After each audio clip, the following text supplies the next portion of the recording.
So, good noon mga kapobre ha. Nami karon diri sa kusina, sa opisina namo kay magluto mi og para paniudto. Tambok sa baboy o atay sa baboy, gihugasan para pinatutasan. Muna siya, mga chef oh. Kani po siya, ka chef namo. Kani, no? Kilo ni siya og tamarong. Ang ulo ani palaon.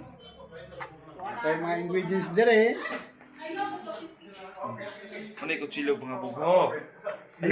May kutsilog pa nga bugok. Ipakita no? Oh, kutsilog pa nga bugok no. Para sa gisado. Ano?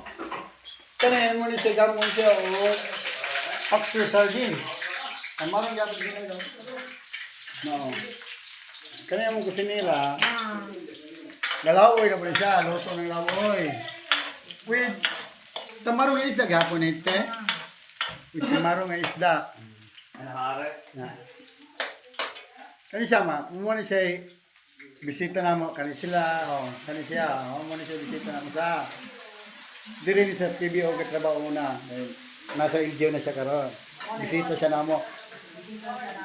Kani, kung driver nga, abughoan nga.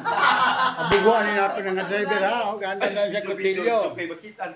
Dito, ma-reveal nga. Kuan. Kani siya mo na birthday boy. Buinas ka ni Tari ron. Ano, GB?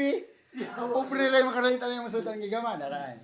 Ano, GB? Nila o, giiwa-iwa na ay. Ipalutan niya ng tamarong ha. Dara naman palot. Kani puro Hoy! puro gila. So, see you mga kapobre.